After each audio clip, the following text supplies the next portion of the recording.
오늘의 성경 말씀, 마태복음 4장 17절 말씀. 이때부터 예수께서 비로소 전파하여 가라사대 회개하라 천국이 가까웠느니라 하시더라.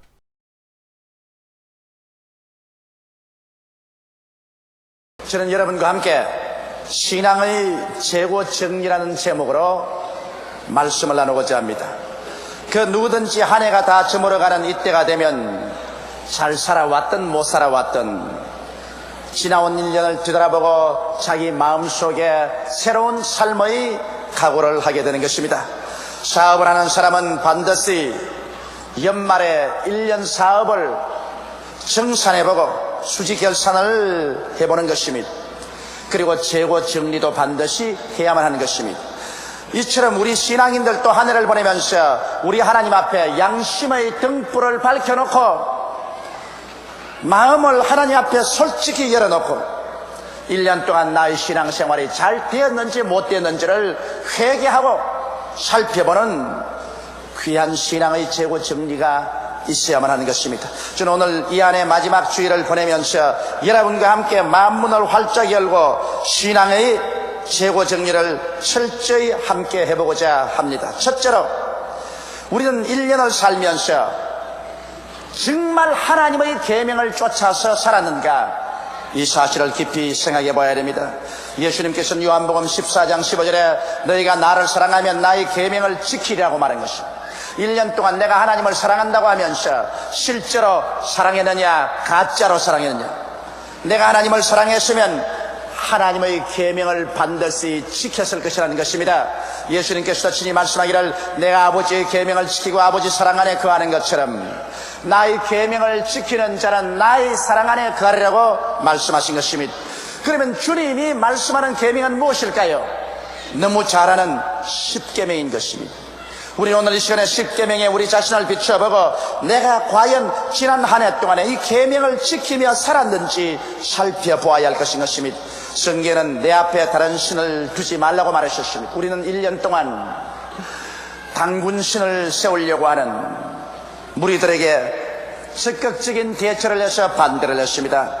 단군을 국신으로 삼으려고 하는 일에 대해서 우리는 교회적으로 일어나서 열렬히 반대했습니다만 과연 내 앞에 개인적으로 다른 신을 혹시 준 적이 없는가?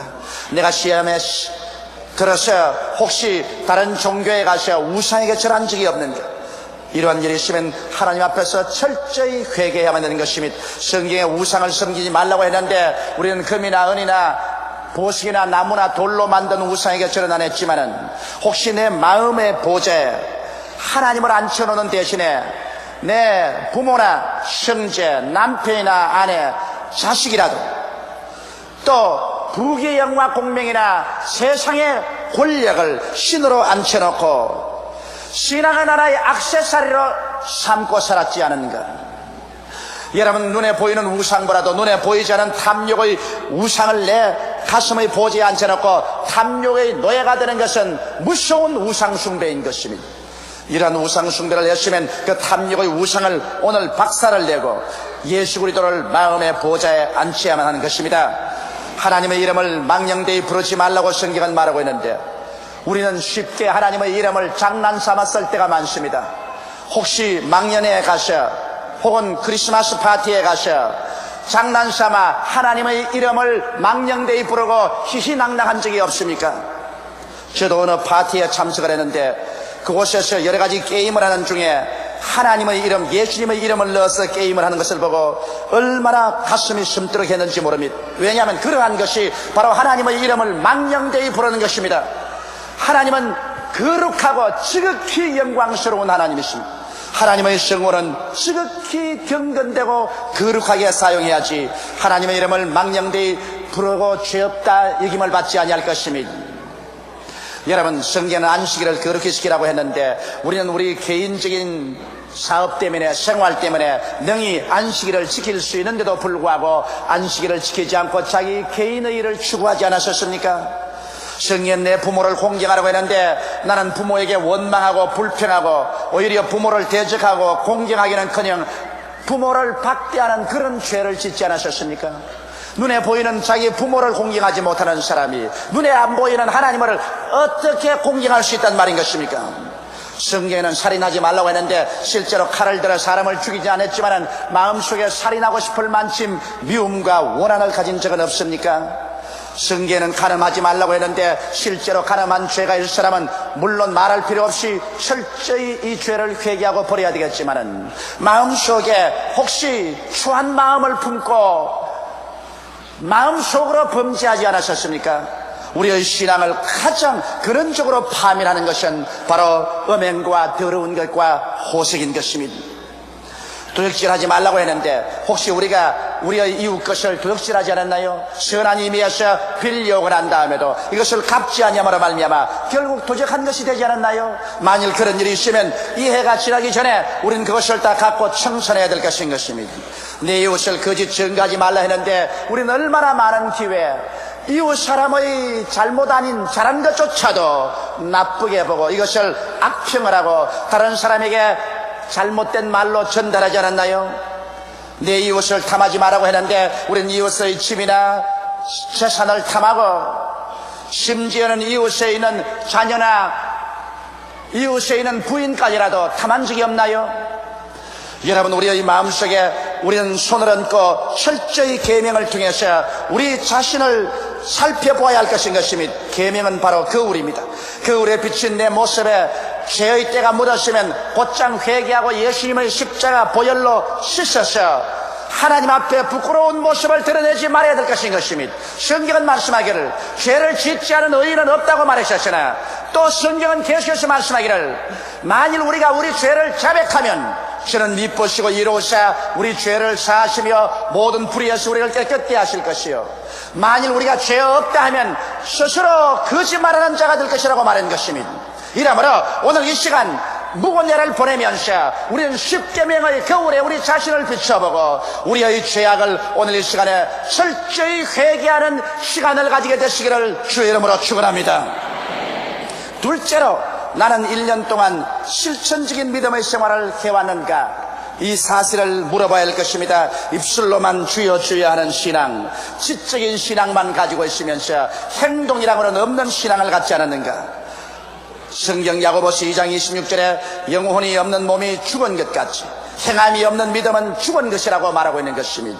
아브라함을 보십시오. 아브라함은 여러 가지 윤리와 도덕적인 면에서 실수를 많이 한 사람이지만은 그는 신앙을 실천한 행위의 인물로서 믿음의 조상이 된 것입니다. 아브라함이 나이 100세가 되어 낳은 아들이 눈에 넣어도 아프지 않게 귀엽고 아름답게 성장하고 있을 때였습니다. 하루는 하나님께서 청천벽력 같은 말씀을 아브라함에게 했습니다. 아브라함아, 내 사랑하는 내 외독자 이삭을 잡아 모리아산에 올라가서 제물로 드려라. 이것이야말로 어느 부모든지 도저히 실행할 수 없는 문제인 것입니다. 아브라함은 하나님의 명령을 받자 그런 자기 아내 사라와 이혼하지 않았었습니다. 사라의 믿음이 약하다면 한사 결단으로 아브라함을 부여잡고 그 일을 못하게 하기 때문에 자기 아내하고도 이혼하지 아니하고 아들하고도 이혼하지 아니하고 이삭과 함께 하나님께 제사 지내러 모리아산으로 가져가셨습니다. 하루 길을 걸어가서 여관에서 자면서 그런 잠자는 아들의 얼굴을 들어보았었습니다. 그런 마음이 무너지는 것 같았었습니다. 칼로서 심장을 찌른 것 같았었습니다. 이 귀하고 아름다운 아들을 잡아서 각을 떠서 장작불로서 태워서 들이다니 이럴 수가 있느냐? 폭풍우가 그 영혼 속에 불어왔을 것입니다. 이틀 길을 걸어가고 또 여관에서 하루를 자고 사흘째 된 날 모리아산 산 밑에 와서 종들을 두고 그는 자기 아들 이삭에게 장작을 집었었습니다. 손에 칼을 들리고 불을 들리고 올라가는데 아들이 말했습니다. 아버지요, 여기에 칼도 있고 불도 있는데 제물로 드릴 어린 양은 어디 있나이까? 아버지가 말했습니다. 얘야, 제물은 하나님이 예비하신다. 그 두 사람은 산에 올라가서 함께 힘을 합쳐서 제단을 다 만들고 난 다음에 아버지는 급기야 아들에게 달라들어 아들을 묶었었습니다. 그러고 난 다음 아들을 제단에 얹어놓고 그는 날카롭게 가른 칼을 빼어 들고 하늘을 높이 들어 아들을 내리치려고 할 찰나에 병력 같은 하나님의 음성이 들려왔습니다. 아브라함아, 아브라함아, 내 아들 이삭에게 손대지 마라. 내가 내 아들, 내 외독자도 아끼지 않고 내게 내놓았으시니 내가 내 이름을 가지고 맹세한다. 내게 복주고 복주며 너를 장대케 하고 장대케 하리라. 여기에서 아브라함이 믿음을 실천함으로 말미암아 하나님께서 그 믿음을 보고 축복을 하신 것입니다. 행함이 없는 믿음은 죽은 믿음인데 행함이 없는 믿음을 보고 하나님이 축복하실 수는 없는 것입니다. 여러분, 성경 말씀 가운데 빌립과 안드레의 믿음도 보십시오. 예수께서 광야에 나가서 수많은 사람에게 말씀을 전가하고 병을 고쳤습니다. 사람들은 거기에 도취되어 있다가 해가 아침에 배가 고팠었습니다. 그들은 배가 고파 흙이 져서 쓰러졌었습니다. 예수님께서는 제 아들을 불러놓으시고 난 다음 그 중에 빌립을 지적해서 빌립아, 이 사람들에게 먹을 것을 주라고 말하셨습니다. 빌립은 학자였었습니다. 종교가였었습니다. 실천성 없는 믿음을 가지고 있었습니다. 빌립은 당장 예수께 말씀하기를, 주여, 이 사람들에게 조금씩 먹이려고 하더라도 300데나리나 되는 돈이 필요합니다. 돈도 없고 떡살 공장도 없습니다. 먹일 수가 없다는 것입니다. 다른 제자들은 이것은 나의 책임이 아니다, 다른 사람이 해결하겠지. 그러나 그 중에 안드레만은 실천성 있는 신앙이었습니다. 그는 그 길로 나가서 군중들 가운데 가면서 떡이 있는지 이리저리 살펴보았습니다. 어린아이의 점심 도시락에서 보리떡 5개와 물고기 2마리를 취했었습니다. 그래서 그는 사람이 할 수 있는 일을 실천해서 그것을 가지고 예수께 나왔었습니다. 주여, 이 많은 사람에게 이 떡과 이 고기가 무슨 효과가 있겠습니까만 주께서 기적을 베푸시면 할 수 있나이다. 주님께서 빌립을 제껴놓고 안드레 편에 와서 그것을 받아 실천 있는 신앙 후에 축복하여 남자만 5,000명, 부녀자 기만 명을 배불리 먹이고 나니 12바구니가 남은 것입니다. 안드레는 신앙의 실천이었습니다. 전에도 안드레는 예수 그리스도를 만나서 구원받았었을 때 즉시로 그는 가서 그의 형제 베드로에 가서 우리가 메시아를 만났다, 형제여 너도 가서 예수를 믿고 구원을 받자고 간청을 해서 베드로를 하여금 예수 믿게 한 것도 바로 안드레였습니다. 그러므로 안드레야말로 신앙의 실천인이었던 것입니다. 그러면 오늘 우리들은 어떠합니까? 나는 과연 믿음을 실천했는가? 가슴에서는 감상해 보시기 바랍니다. 여러분은 과연 매일같이 하나님 말씀을 정기적으로 읽고 기도 생활을 했습니까? 그렇지 않으면 주일 교회에 왔다가는 성경 말씀에 먼지가 쌓이도록 성경 말씀은 선반에 얹어놓고 기도는 눈곱만 채하고 그러고도 예수 믿는다고 해느냐는 것입니다. 진실로 내가 신앙이라면 성실하게 하나님의 말씀을 읽고 성실하게 하나님 앞에서 기도하는 생활을 해서 하나님이 알고 마귀가 알고 가정 식구들이 다 알 수 있는 그런 신앙생활을 했냐는 것입니다. 또 여러분, 나는 과연 살면서 내 가족들과 내 이웃, 친지, 나와 함께 일하는 일터에서 다른 사람에게 예수 그리스도를 전도했냐는 것입니다. 1년을 살면서도 자기 입을 한일자로 테이프를 붙여놓고 자기만 믿고 남에게 예수란 말 한마디도 전도하지 못하는 벙어리 신자가 아니었냐는 것입니다. 성경은 말하기를 사람이 마음에 믿어 의에 이르고 입으로 시인하면 구원에 이른다고 했는데 자기 입으로 한마디도 전도하지 못하고 시인하지 못하므로 자기 구원까지라도 희미한 등불처럼 사라져가고 있지 않느냐는 것입니다. 많은 사람들이 교회에 오는 것이 부끄러워서 성경책을 보따리에 사가지고서 교회에 왔다가 교회에서 예배드리고 난 다음에 다시 보따리에 사서 나간다. 그렇게 예수 믿는 것이 부끄러워서야 어떻게 천당을 가겠습니까? 이러므로 여러분, 우리가 1년을 살아가면서 나는 교회 왔으면 예수 믿는 사람이 되고 교회 밖에 나가면 한 번도 입을 열어 전도하지 않냐는 실천성 없는 신앙을 가지고 있지 않습니까? 이러한 사람이 하나님 앞에 은총과 축복을 달라고 부르실 때 하나님께서 뭐라고 했습니까? 내가 사람 앞에서 나를 시인하면 나도 하나님의 천사 앞에서 너를 시인하겠느니와 내가 사람 앞에서 나를 부인하면 나도 하나님과 천사 앞에서 너를 부인하겠다고 말씀하지 않겠습니까?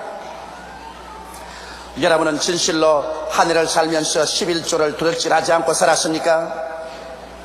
또 11조라고 말한다. 제가 11조라고 말한 이유는 이 세상에 사람이 가장 좋아하는 것이 물질입니다. 사람들은 어지간한 일은 다 물질의 현혹을 당합니다. 예수님께서도 말씀하기를 내 물질이 있는 곳에 내 마음도 있다고 말한 것입니다. 그런데 우리가 하나님 앞에 나와서 하나님께 소속한 11조를 도둑질하고도 내가 예수 믿는다고 할 수 있냐는 것입니다. 성경은 여러분 11조에 관해서 하나님께서 신랄하게 말씀하고 계십니다. 말라기 3장 7절로 9절에 보면 만군의 여호와가 이르노라 너희 열조의 날로부터 너희가 나의 규례를 떠나 지키지 아니하였도다. 그런즉 내게로 돌아오라 그리하면 나도 너희에게로 돌아가리라 하였더니 너희가 이르기를 우리가 어떻게 하여 돌아가리까 하도다. 사람이 어찌 하나님의 것을 도적질하겠느냐. 그러나 너희는 나의 것을 도적질하고도 말하기를 우리가 어떻게 주의 것을 도적질하였나이까로다. 이는 곧 11조와 흠물이라. 너희 곧 온 나라가 나의 것을 도적질하였으므로 너희가 저주를 받았느니라. 무서운 하나님의 심판이 아닙니까?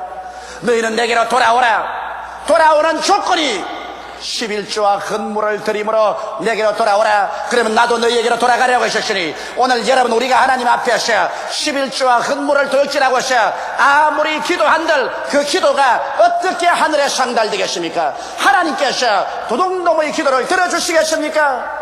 11조를 드리고 내게로 돌아오라. 그러면 내가 내게로 돌아가기 때문인데 오늘날 우리 한국의 기독교인들이 하나님의 그 위대한 능력을 체험하지 못하는 것은 하나님의 재물을 도적질하고 하나님이 섭섭하게 여기셔서 마음을 돌리고 있는데 처리하고 밤낮 기도한들 무슨 소용이 있는 것입니까?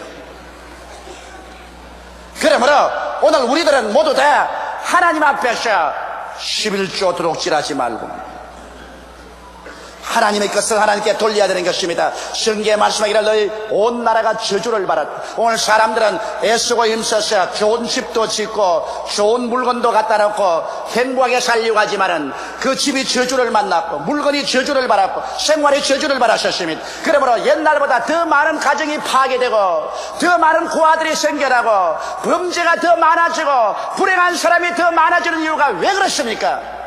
눈으로 보기에는 번지르르하게 만들어 놓지만 하나님의 저주가 같이 따르고 있기 때문에 축복과 행복은 사라져버리고 말한 것입니다. 성경은 말하기를 의인의 적은 재산이 악인의 많은 물질보다 성하다고 말했겠습니다. 적게 가지고 있더라도 여호와의 축복을 받아서 살면 그곳에 적과 꿀이 흐르게 되는 것입니다. 이러므로 우리의 생활에 저주를 제하기 위해서 여러분은 실천적인 신앙으로 하나님께 11조를 드리고 살았습니까? 만일 그렇지 않았다면 여러분은 여러분의 생활 속에 드글드글 붙은 그 저주를 떼버리기 위해서라도 회개하고 새해에는 하나님의 물건을 도둑질하지 말아야 될 것입니다. 셋째로 나는 1년 동안 긍정적인 인생만을 갖고 살았는가 생각해 보시기 바랍니다. 하나님께서는 부정적이고 절망적이며 좌절하고 희망을 잃어버린 사람하고는 절대로 같이 하지 않습니다. 이스라엘 백성이 가데스 바네에 왔을 때 모세가 12명의 정탐꾼을 가나안 땅에 보내서 40일을 정탐하고 오게 했는데 그 중에 10명은 인간적인 척도로서 사물을 보았었습니다. 그래서 그들은 말이 산은 높고 골은 깊고 땅은 주민을 삼키고 성벽은 크고 그곳에 사는 사람은 네피린의 후손 아낙자손 대장부가 살아서 우리가 스스로 비교해봐도 여치새끼 같더라. 우리의 처자가 사로잡히리니 우리는 결코 그 땅을 점령하지 못한다고 악평에서 부정적으로 말하셨습니다. 그러고 난 다음 군대를 장관을 세워 애굽으로 돌아가려고 말하셨습니다.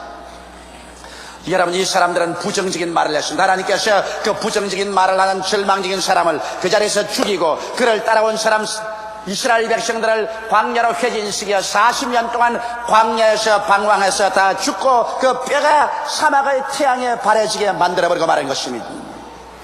그러나 그 중에 두 사람 여호수아와 갈렙은 하나님의 약속의 눈으로서 보았었습니다. 그들은 하는 말이 그 땅은 과연 젖과 꿀이 흐르더라. 우리 그 땅에 들어가서 점령하려고 했습니다. 긍정적인 태도를 가진 이 갈렙 여호수아는 40년 광야의 방황에서 살아나서 그 후손들과 함께 젖과 꿀이 흐르는 가나안 땅으로 들어갈 수가 있은 것입니다. 우리는 어떠합니까 여러분? 우리가 비관적으로 인생을 보려면 얼마든지 그 재료가 있습니다. 우리의 환경 가운데 나는 못 산다, 나는 안 된다, 나는 할 수 없다, 나는 절망이다, 나는 비관적으로 본다. 그것이 얼마든지 있습니다. 개인적으로도 가정적으로 국가 사회적으로 비관하려면 비관할 수 있는 것은 얼마든지 있어요. 그러나 우리 예수 믿는 사람들이 하나님의 언약과 하나님의 축복의 말씀을 통해서 인생을 희망적으로 바라보면 또 얼마든지 희망적으로 바라볼 수 있는 것입니다. 긍정적이고 적극적이며 창조적으로 희망을 가지고 인생을 바라보는 그 사람하고 하나님은 같이 하여 주시는 것입니다. 사람들은 우리 한국의 현실과 미래에 관해서 우리하고 비관적으로 생각하는 사람이 많습니다만 나는 그렇게 보지 않습니다. 우리는 5천년 역사 가운데 억센 역사의 도전을 이겨온 민족인 것입니다. 5천년이나 살아오면서 이겨온 이 역사적 도전을 현재 20세기에 와서 다가오는 도전을 우리 민족이 이기지 못할 리가 만무한 것입니다. 더구나 우리 한국은 지금 하나님 백성들이 1000만 명이나 있습니다.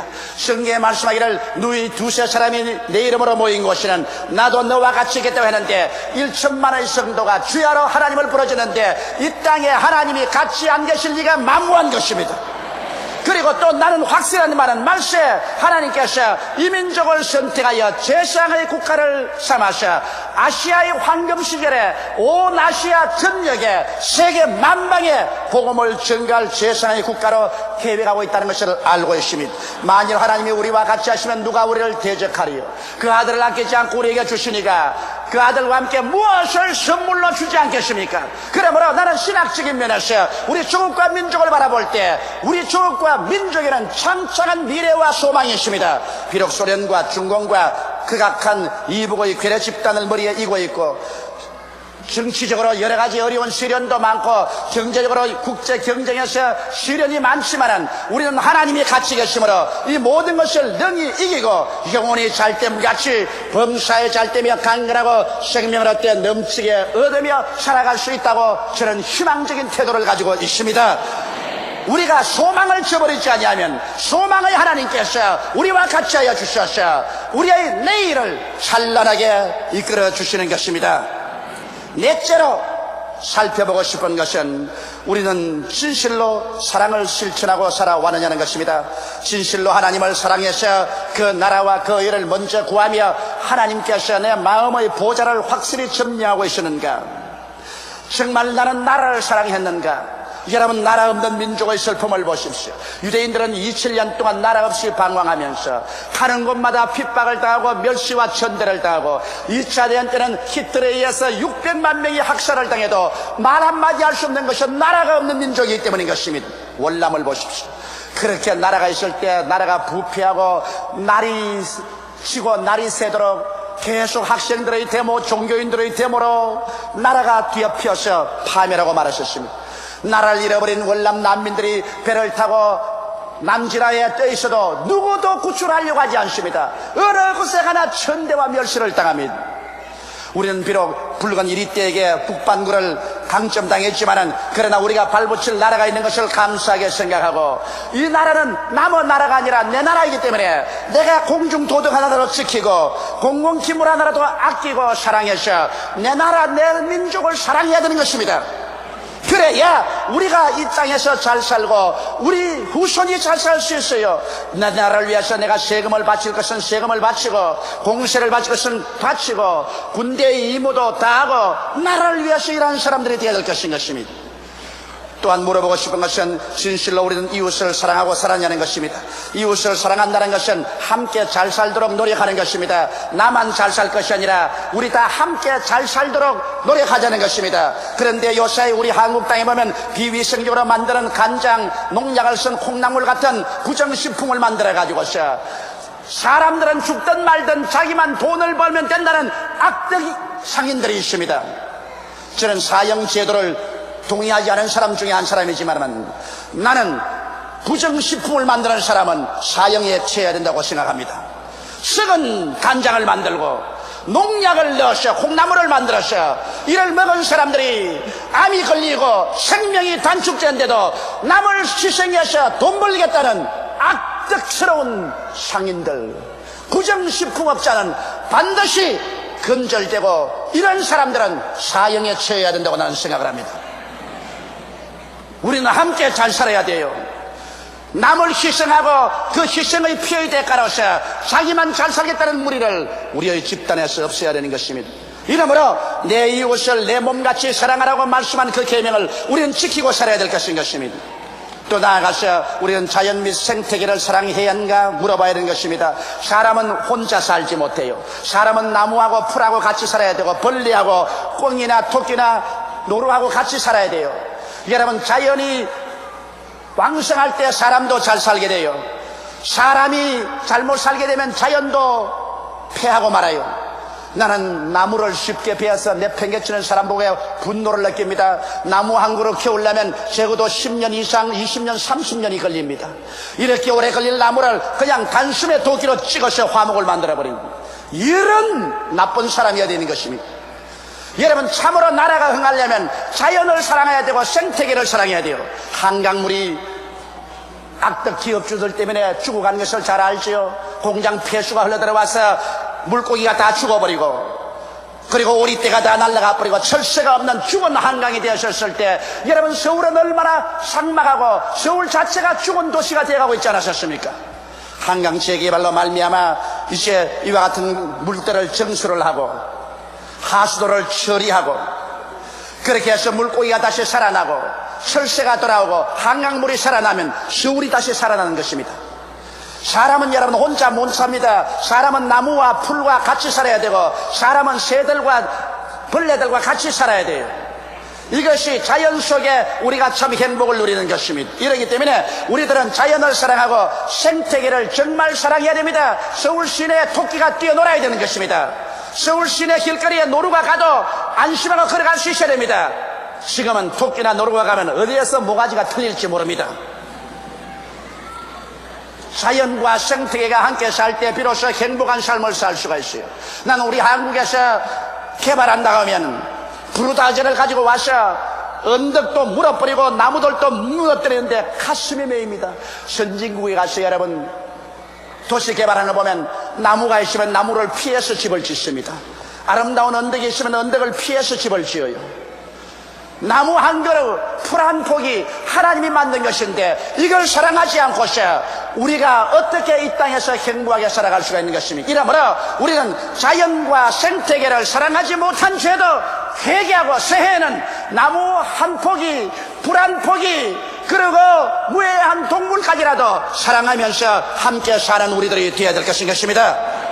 예수님은 회개하라 천국이 가까웠느라고 외치셨습니다. 회개란 자기 잘못을 뉘우쳐버리고 마음을 고쳐먹는 것입니다. 회개하지 않고서 여러분 새로운 삶과 축복이 이루어질 수 없고 천국이 이루어지지 않습니다. 자기 한 사람이 회개하고 하나님 앞에 돌아오면 천국이 그 마음속에 이루어질 것이요, 가정이 회개하고 돌아오면 그 가정에 천국이 이루어질 것이요, 한 사회와 나라가 집단적으로 회개하고 하나님께로 나오면 하나님께서 그 나라에 천국을 허락하여 주실 것입니다. 사주팔자가 좋아서 잘 살게 될 것이다, 무슨 운기를 만나서 잘 살게 될 것이다, 그런 웃기는 소리를 하지 마십시오. 사람이 무엇으로 심든지 그대로 그들이라고 말씀한 것입니다. 회개하고 하나님께 돌아오면 하나님의 축복을 받게 되어서 축복이 올 때 운기도 필요가 하고 사주팔자도 펴지는 것이지, 회개하지 않은데 자연적으로 운수 대통이라 그런 어리석은 미신을 우리는 믿어서는 안 될 것입니다. 그러므로 우리는 이 한 해를 보내면서 이 하나님 말씀을 거울 삼아 우리 마음속에 크게 회개하고 변화를 받고 돌이켜서 새해에는 하나님이 축복을 줄 수 있는 우리 모두 다 그릇이 되기를 예수님 이름으로 축원합니다. 다 같이 고개시게 기도드리겠습니다. 사랑이 많으시고 거룩하신 우리 아버지 하나님, 우리는 하나님의 계명을 어기고도 뻔뻔스럽게 살았었습니다. 그러고도 필요할 때는 주의 이름을 남보다 더 목청을 또 구워서 불렀었습니다. 나의 계명을 지키는 자라야 나를 사랑하는 자라고 했는데, 그리스도를 사랑한다고 하면서 계명은 어긴 것이 너무나 많았으니 주여 용서하여 주시옵소서. 믿는다고 말은 하면서도 지적으로 믿었지 실천성 없는 신앙으로 말씀도 기도도 등한히 하고 전도도 등한히 했으며 11조 도둑질한 일도 많이 있습니다. 하나님 아버지, 행함이 없는 믿음은 죽은 믿음인데 죽은 믿음을 가진 우리를 용서하여 주시옵소서. 언제나 부정적인 생각을 하고 부정적인 말을 하고 나는 못한다 안 된다 할 수 없다고 해서 하나님의 심정을 괴롭힌 죄를 용서하여 주시옵시고, 하나님도 나라도 이웃도 자연도 착실하게 사랑하지 못하고 살아온 우리들을 주여 용서하여 주시옵소서. 세상에 살기 바쁘고 급해서 그렇다고 변명을 하지만은 하나님의 축복이 없이 사니까 그렇게 세상이 살기 힘들고 급하지 않습니까? 그 나라와 그 일을 먼저 구하라, 그리하면 이 모든 것을 내게 도하시라고 해주신 하나님이 계시는데, 아버지 새해에는 진짜로 믿는 사람들 되게 도와주시옵소서. 하나님과 함께 살게 되게 도와주시옵시고, 하나님의 능력으로 영혼이 잘됨같이 범사에 잘되고 강건하며 생명을 얻되 넘치게 얻어 하나님을 더 뜨겁게 사랑하고 이웃을 내 몸같이 사랑할 수 있는 여유를 가지고 살게 되게 도와주시옵소서. 예수님 이름 받들어 기도하옵나이다. 아멘. 오늘 저는 여러분과 함께 사랑이 동기냐 희복신앙인가, 이 제목으로 은혜의 말씀을 나누겠습니다. 마귀는 참소자입니다. 그는 끊임없이 인간의 약점을 쫓아 유혹하고 인간의 실패를 조건으로 잡아서 하나님 앞에 맹렬하게 참소를 하는 것입니다. 마귀는 순수한 사랑을 절대로 이해하지 못합니다. 마귀는 오직 탐욕을 모든 인간 생활의 동기로 생각합니다.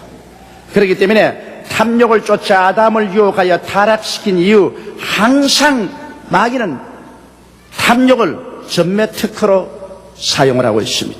그러므로 성경에도 욕심이 잉태하면 죄를 낳고 죄가 장수하면 사망을 낳느니라고 말하고 있는 것입니다. 욥기에 보면 마귀는 하나님께, 욥이 하나님을 사랑하는 이유는 오직 복을 얻기 위한 수단이지 진실한 사랑은 결코 아니라고 강력하게 주장을 했습니다. 그 결과로 하나님은 욥을 두고 마귀와 결전을 하게 되셨습니다. 우리가 첫째로 보면 마귀는 욥이 하나님을 사랑하는 것은 순수한 사랑이 아니라는 것입니다. 오직 하나님을 이용할 따름이지요. 탐욕적인 동기로 하나님을 사랑하는 것이지 순수한 사랑은 아니다. 물질적인 조건 때문에 사랑한다. 이렇게 참소를 했습니다. 그 사탄의 참소 때문에 욥의 고난은 시작된 것입니다. 여러분, 하루는 하나님이 보좌에 앉아 계시는데 천사들도 다 하나님 앞에 와 있는데 그 중에 사탄도 왔습니다. 그래서 주님께서 물으셨습니다. 너희가 어디서 왔느냐? 예, 세상 이리저리 두루 도나다니다가 왔습니다. 그때 하나님께서는 욥을 칭찬했습니다. 욥기 1장 8절에 보면 야훼께서 사탄에게 이르시되 내가 내 종 욥을 유의하여 보았느냐? 그와 같이 순전하고 정직하여 하나님을 경외하며 악에서 떠난 자가 세상에 없느니라. 하나님께서 이렇게 칭찬할 정도의 사람이면 욥은 대단한 사람인 것입니다. 욥은 정말 하나님을 사랑하되 순전한 마음으로 사랑했습니다. 아무런 탐욕의 동기가 없었습니다. 그리고 하나님을 경외하고 악에서 떠난 그런 삶을 살았습니다. 그러자 사탄은 그 말을 받아서 동의하지 않았습니다. 그는 당장 욥을 참수했습니다. 왜냐하면 사탄은 절대로 순수한 사랑이라는 것 이해가 안 됩니다. 이해할 수 없습니다. 사탄은 탐욕의 덩어리입니다.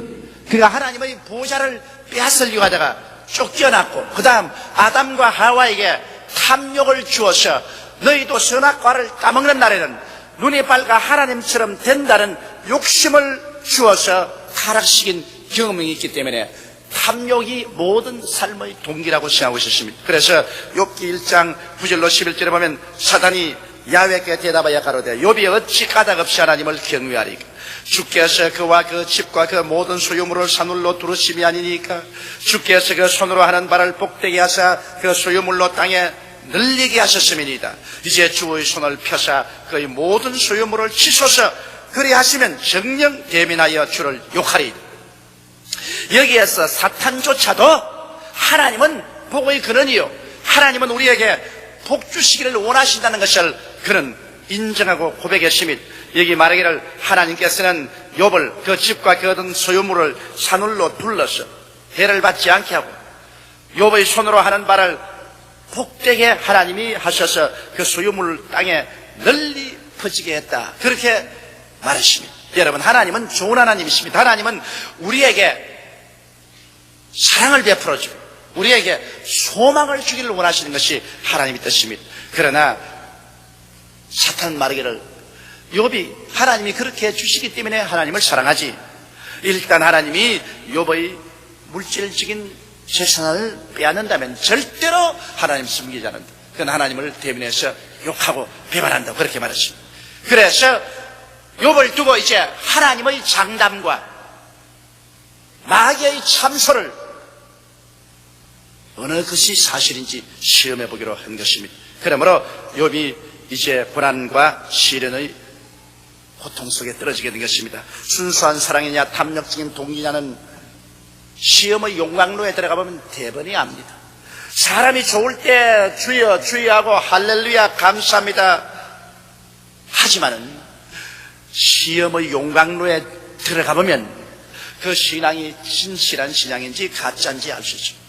또 우리 형제가 아니라 우리 친구가 아니라 서로 사랑하고 존경한다고 하지만은 큰 시험과 환란이 다가올 때 그때 진짜냐 가짜 친구냐 알 수 있는 것입니다. 환란 때 친구가 참된 친구지, 좋을 때 친구야 누가 친구가 되지 못합니까? 이러므로 하나님께서는 우리의 진실됨을 시험해 보기 위해서 환란을 당하게 합니다.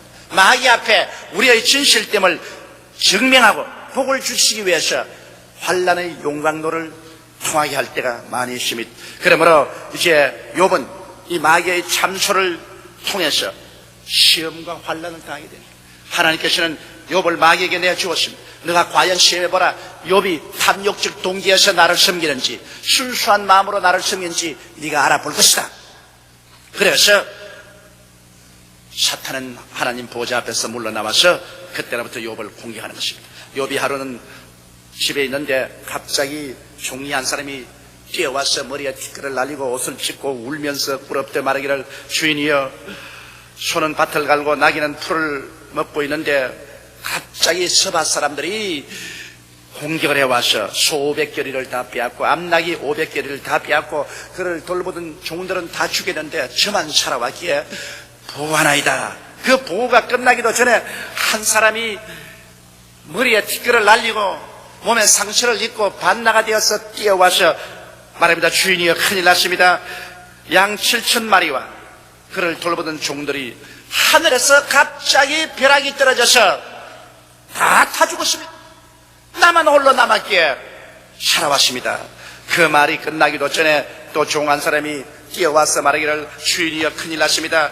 3,000마리의 약대가 풀을 먹고 있는데 갈디아인들이 셋대로 쳐들어와서 그 약대를 다 빼앗고 종들을 죽였습니다. 통곡을 합니다.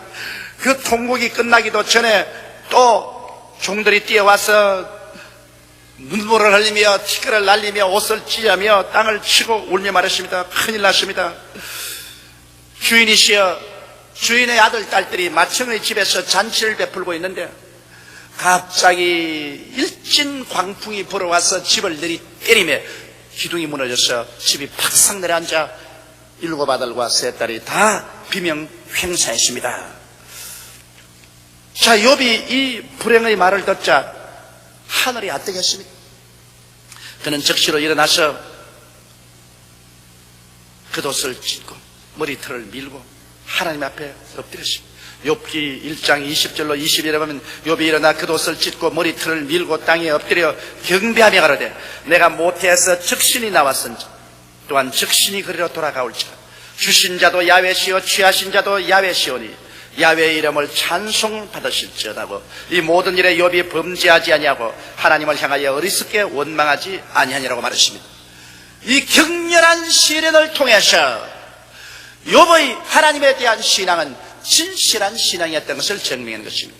좋을 때만 하나님을 섬기고 경배하는 것이 아니라 고난과 괴로움이 다가왔을 때도 변치 않는 순수한 하나님에 대한 신앙과 사랑을 욥은 가지고 있다는 사실이 이 시련을 통해서 깨닫게 된 것입니다. 하나님은 이를 통하여 영광을 받고 마귀는 거짓의 앱이라는 것이 확실히 드러났습니다. 하나님과 욥의 위대한 승리였었습니다. 여러분, 욥은 사실 하나님에 대한 이해가 온전하지는 못했습니다. 욥은 말하기를 주신 자도 하나님이시여 빼앗아가려니도 하나님이라고 했는데 실제 하나님은 주시지 빼앗아가지 않습니다. 여기에 배우를 알고 보면 빼앗아간 것은 마귀가 욥을 참수해가지고서 빼앗았지 하나님이 자원해서 빼앗은 것은 아닙니다. 성경은 도적이 오는 것은 도적질하고 죽이고 멸망시키는 것뿐이요 인자가 온 것은 양으로 생명을 얻게 하되 더 풍성히 얻게 하려 왔다고 말씀을 한 것입니다. 그렇기 때문에 다윗은 야훼는 나의 목자시니 내게 부족함이 없으리라고 했는데 욥이 이렇게 비참하게 된 것은 사탄의 참소로 말미암아 마귀가 와서 이와 같은 불행을 초래했지 하나님이 초래한 것은 아닙니다. 그러나 하나님이 이것을 허락하신 것은 욥의 신앙에 대한 진실함을 증명하기 위한 것입니다. 그럼 두 번째 이제 보면 마귀는 그로서 끝나지 아니하고 또 계속해서 욥을 참수합니다. 또 하나님 보좌에 앉아 계시는데 천사들이 와 있고 마귀가 그 가운데 왔습니다. 네가 어디서 왔느냐? 땅에 이리저리 돌아다니다가 왔습니다. 그럴 때 하나님은 욥에 대해서 이제는 크게 자랑을 합니다. 욥기 2장 3절에 보면 야훼께서 사단에게 이르시되 내가 내 종 욥을 유의하여 보았느냐 그와 같이 순전하고 정직하여 하나님을 경외하며 악에서 떠난 자가 세상에 없느니라. 내가 나를 격동하여 까닭 없이 그를 치게 하였어도 그가 오히려 자기의 순전을 굳게 지켰느니라. 이래서 하나님은 너무나 기쁘시고 마귀에 대해서 이기양양하셨습니다. 그러자 사탄은 제2단계 참소를 거침없이 합니다. 욥기 2장 4절 5절에 보면 사탄이 야훼께 대답하여 가로되 가죽으로 가죽을 바꾸오니 사람이 그 모든 소유물로 자기 생명을 바꿀지라. 이제 주의 손을 펴서 그의 뼈와 살을 치소서. 그리하시면 정령 대민하여 주를 욕하리. 욥이 물질은 잃었지만은 건강하지 않아요. 이제 건강을 빼앗으면 틀림없이 하나님을 대적하여 욕합니다. 사람은 그렇게 되어 있어요. 병들고 고통스러우면 하나님을 욕합니다. 원래 사람들은 나쁜 가죽은 주고 좋은 가죽은 가지고 있는 법입니다. 그러니까 물질보다는 건강이 더 좋은 가죽이니까 물질을 주고라도 건강은 소유합니다. 그러나 마지막 좋은 가죽을 빼앗으면 그러면 틀림없이 주를 대면해서 욕합니다. 인간의 삶의 존재라는 것은 어디까지나 인본주의고 이기주의적이고 탐욕이 동기가 되지 자기를 희생해가면서 순수한 사랑으로 하나님을 사랑하는 법은 없습니다. 그렇게 말했습니다. 그렇기 때문에 욥에게 이제 더하여 가혹한 시련이 오게 된 것입니다. 왜냐하면 하나님은 끝까지 욥을 한 사람 대표로 세워서 사람이 하나님을 사랑하는 것 조건부 사랑이 아니라 뜨거운 진실하고 순전한 사랑이라는 것을 역사적으로 영원히 증명하고자 한 것입니다. 욥기 2장 7절로 9절에 보면 사탄이 이에 야훼 앞에서 물러가서 욥을 쳐서 그 발바닥에서 정수리까지 악창이 나게 한지라. 욥이 책 가운데 앉아서 기와 조각을 가져다가 몸을 긁고 있더니 그 아내가 그에게 이르되 당신이 그래도 자기의 순전을 굳게 지키려니요 하나님을 욕하고 죽어라. 그렇게 말했습니다. 여기에 보면 병의 근원이 하나님께 있지 않고 사탄에 있다는 것을 너무나 잘 알 수 있습니다. 마귀가 와서 욥을 쳐서 머리까부터 발끝까지 악창이 나겠지 하나님이 그렇게 하지 않았습니다. 이러므로 오늘날 우리가 앓는 모든 병은 근원적으로 사탄이 와서 그렇게 하는 것이지 하나님이 그렇게 하는 것이 아닙니다. 성경은 말씀하기를 하나님께서 나사렛 예수에게 성령과 권능을 기름 붓듯 하였으며 저가 두루 다니시며 착한 일을 행하시고 마귀에게 눌린 모든 자를 고쳤다고 말한 것입니다. 그러므로 병은 마귀가 쳐서 병드는 것이 하나님은 고치는 것이 하나님 뜻입니다. 여기에 사탄이 하나님께로부터 물러와서 쳐서 욥을 정수리부터 발 뒤꿈치까지 완전히 악창이 나게 한 것입니다. 그래서 욥은 악창이 났으므로 사람들은 문둥병 환자인 줄 알고 욥을 쫓아냈어요. 문둥병 환자는 동리에 같이 못 삽니다. 그래서 성박에 쫓겨나는데 성박 그런 무더기가 있습니다. 그건 모든 쓰레기를 가져다 불쾌한 그런 무더기인데 그럼 그런 무더기에 올라앉아서 그는 기와장으로 악창이 난 몸을 긁고 있습니다. 그러니까 사탄이 그 사랑하는 아내의 마음속에 들어가서 아내가 밖으로 늘 밥을 갖다 나르고 욥을 도와주다가 그만 심통이 트여서 말했습니다. 그래도 당신은 하나님 앞에 순전을 지키는요, 하나님을 욕하고 그만 죽어요. 살아있는 것이 창피하잖아요. 이제 욥은 시험이 갈대로 다가습니다. 마지막 아내조차 그를 죽으라고 하니까 욥이 살 길이 있겠습니까?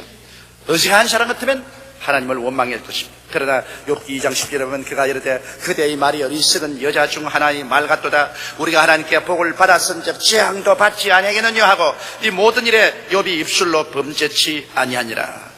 욥의 신앙은 절대적인 신앙입니다. 처절한 신앙입니다. 나는 우리 교회 그 당시 구역장 한 분이 자궁암에 걸려서 말기에 들어 죽는데 얼마나 고통을 당한지 몰라. 괴로워서 목사님 바늘 한 줌을 쥐고 쉬지 않고 찔러대는 것 같습니다. 이 고통과 이 괴로움에서 내가 정신을 온전히 하고 이 세상을 떠나갈 수 있을지 모르겠습니다. 그래서 제가 간절히 기도가 난 다음, 집사님 하나님 원망스럽지요. 그러니까 그렇게 앓다가 얼굴을 딱 펴더니만 정세라고, 목사님 머리를 하늘로 두고 태어난 사람이 어떻게 하나님을 원망할 수 있습니까? 좋을 때도 하나님께 감사하고 나쁠 때도 하나님께 감사하지, 인생으로 태어난 자가 어떻게 천지를 지으시고 우리를 지으신 하나님을 원망할 수 있습니까? 목사님이 그런 말씀 마세요. 그 말을 제가 깊이 감동했습니다. 이게 벌써 한 20년 전에 일어난 일인데 그 자매님의 마지막 떠나면서 한 증거가 저 영혼을 뒤흔들었습니다. 욥과 같은 신앙인 것입니다.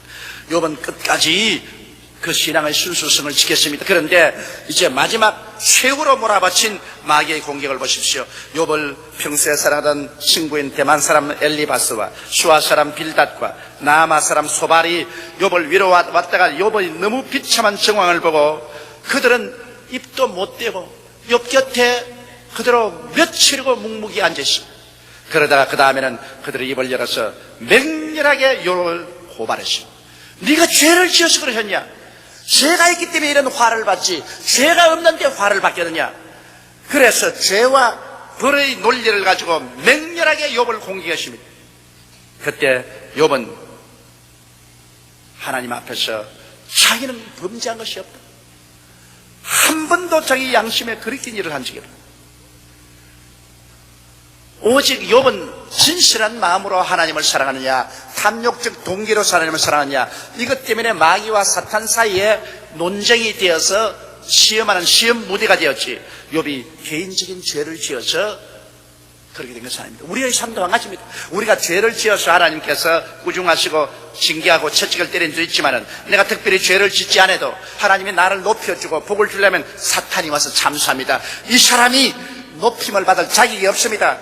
이 사람이 높임을 받는 것은 오직 하나님을 이용해서 자기 출세하려는 동기밖에 없는 것이기 때문에 높여줄 이유가 없습니다. 그럴 때 하나님이 그렇지 않다는 것을 알게 하기 위해서 우리에게 시험을 해보시는 것입니다. 이렇기 때문에 우리가 하나님께 복을 받기 전에 우리에게 크고 작은 시험이 다가오는 이유는 하나님 앞에, 마귀 앞에서 하나님이 우리를 인정하는 것입니다. 시험을 통해서, 환난을 통해서 원망하고 불평하고 탄식하지 아니하고 순전하고 진실한 사랑으로 하나님을 사랑할 때 시험과 환난이 지나고 나면 그와 그 동등 이상의 축복이 반드시 오는 것입니다.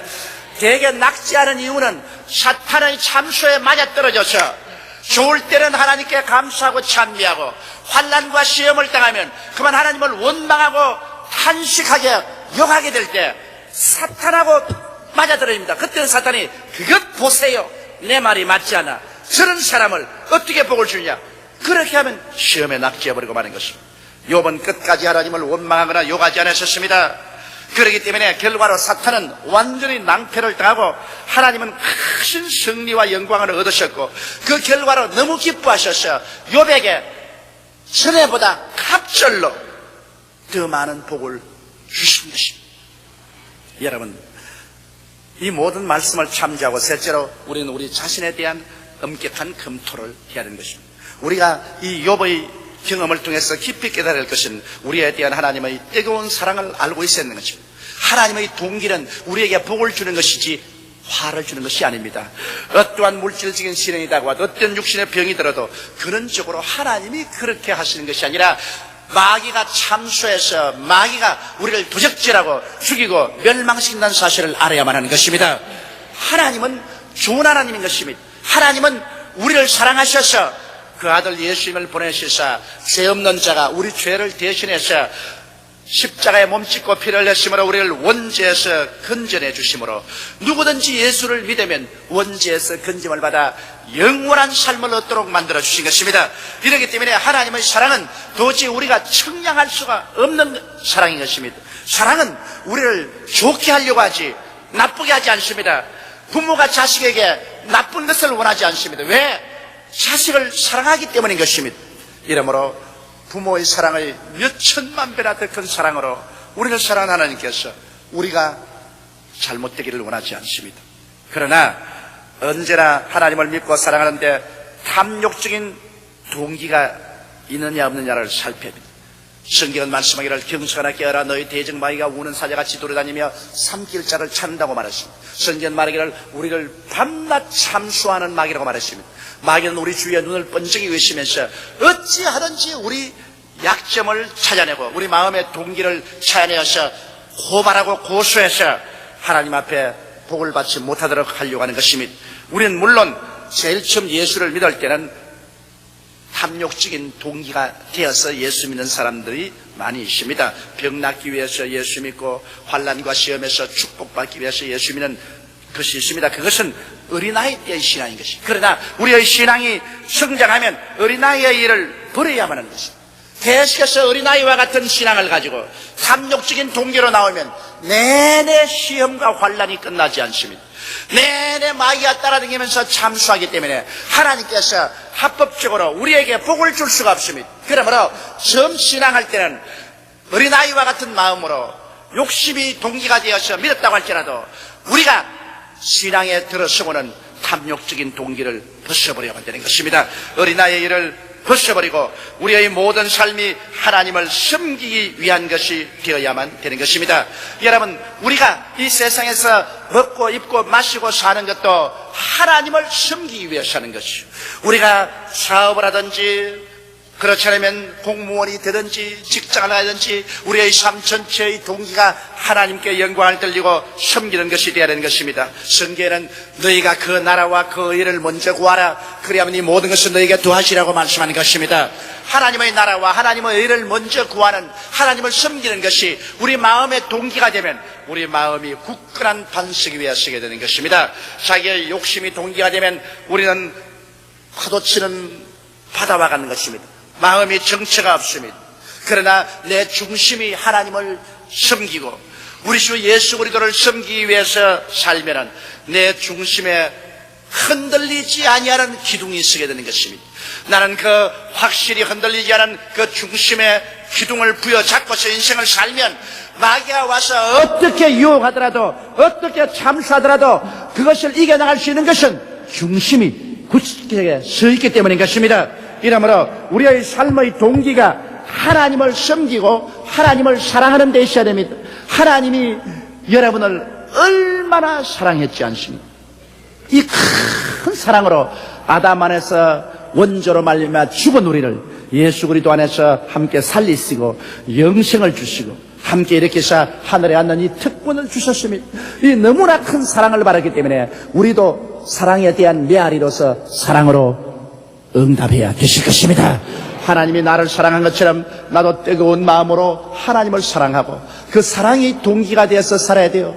그러므로 여러분 사랑은 행동으로 증명되어야 됩니다. 이렇기 때문에 한 주일 동안 일하고 제7일에는 주님께 나와서 이렇게 여러분처럼 예배를 드리는 것 이게 사랑의 증명인 것입니다. 여기에서 마귀의 참수는 무너지는 것입니다. 여러분의 수입 중에 11조를 하나님께 드리는 것 사랑의 증명입니다. 여기에서 마귀의 참수가 무너지는 것입니다. 여러분이 이럴 수가 않는 곳마다 그리스도를 전도하고 그리스도 영광을 나타내면 사랑의 증명입니다. 마귀의 참수가 무너집니다. 이러므로 우리의 삶 속에 우리는 마귀의 참수를 무너뜨리고 처처에 가는 곳마다 사랑을 증명하는 그러한 삶을 살게 될 때 우리가 하나님은 기뻐하셔서 자기를 섬기는 자를 위하여 모든 축복을 아끼지 않습니다. 성경은 밝히 말씀하기를 저가 나를 사랑한즉 내가 저를 건지려고 말씀한 것입니다. 시험과 환난과 모든 고통에서 건져주는 것입니다. 저가 내 이름을 안즉 내가 저를 높이랴. 우리가 하나님의 이름을 알면 하나님이 우리의 삶을 높여주시는 것입니다. 내가 환난 날에 저와 함께하여 저를 건지고 영화롭게 하리라. 내가 저에게 영영 장수를 주려고 말씀을 하신 것입니다. 이렇기 때문에 우리의 사랑의 동기가 순수하면 마귀도 참수하다가는 떠나가고 마는 것입니다. 욥이 격렬한 시험을 받았으나 이것은 우리를 위해서 대표적으로 시험을 받은 것입니다. 이제는 어떻게 해도 하나님이 참수하면 웃기는 소리 하지 마라. 내 종 욥도 네가 시험했지만은 그 사랑이 순수한 동기였다는 것이 증명되었다. 또 이 사람도 네가 시험하느냐 물러가라 그렇게 말할 것입니다. 마귀는 항상 우는 사자같이 3개월짜리를 차고 헤매지요. 그리고 탐욕의 미끼로 우리를 유혹하고 탐욕을 통하여 하나님을 배반하게 하고 탐욕을 가진 자를 하나님 앞에 맹렬히 참수합니다. 그렇지만 우리가 예수 그리스도의 십자가를 중심으로 해서 나의 모든 육신적인 탐욕의 동기를 십자가에 못 박고 마음을 다하고 뜻을 다하고 정성을 다하고 목숨을 다하여 주 하나님을 사랑하고 우리 주 예수를 경배하면 사탄은 물러가고 하늘 문이 열리고 하나님께서 모든 넘치는 복으로 우리에게 채워주시는 것입니다. 하나님은 좋은 하나님인 것입니다. 여러분을 뜨겁게 사랑하고 있는 것입니다. 예수님도 하나님 보좌 우편에서 여러분을 위해서 간절히 기도하고 계시고 성령님은 여러분 속에서 말할 수 없는 탄식으로 친히 간구하고 계신 것입니다. 이러므로 여러분의 마음의 동기를 굳세게 순전한 사랑으로 붙잡으십시오. 그러면 승리는 우리의 것이 될 것입니다. 우리 다 같이 고개 숙여 기도드리겠습니다. 전능하시고 거룩하시고 영화로우신 우리 아버지 하나님, 아담과 하와가 탐욕으로 타락한 이후로 마귀는 끊임없이 탐욕을 가지고 우리들을 유혹하고 넘어뜨리고 하나님을 거역하게 하고 하나님 앞에 참수함으로 복을 받지 못하게 하고 있습니다. 하나님 아버지여, 우리는 탐욕을 버리고 순수한 마음으로 하나님을 사랑해서 주일 하나님 앞에 나와서 고개를 숙이고 경배하며 하나님을 예배하고 있사오니 이 순전한 사랑으로 하나님을 예배하는 사랑을 받으시고 기뻐하시고 영광을 얻으시고 하나님이여 욥을 축복해 주신 것처럼 주의 백성들에게 넘치는 복을 허락하여 주시옵소서. 우리 주 예수님 이름으로 기도드리옵나이다. 아멘. 저는 오늘 이 시간에 여러분과 함께 성도와 삶의 참된 순수한 제목으로 은혜를 나누고자 합니다. 다 같은 일생을 살아가면서도 그 살아가는 방향 선택에 따라서 그 삶의 과정과 결과가 엄청나게 달라져 버리고 맙니다. 성경 중에 한 부자와 거지 나사로에 대한 이야기가 있습니다. 그 두 사람은 모두 다 같은 시대에 살았으며 지역도 같은 곳에서 살았습니다. 한 사람은 부자로 살았고 다른 사람은 거지로 살았습니다. 그러나 부자는 오직 세속적인 방향으로만 살았고 거지는 하나님을 향한 삶을 살았습니다. 부자는 날마다 연락하며 살았고 거지는 경건하게 살았습니다.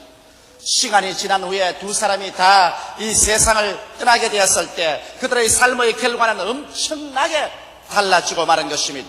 부자는 음부에 내려가서 불꽃 가운데서 번민하게 되었고 거지 나사로는 낙원에 들어가서 아브라함의 품에 안겨서 즐거움을 누리게 되었습니다.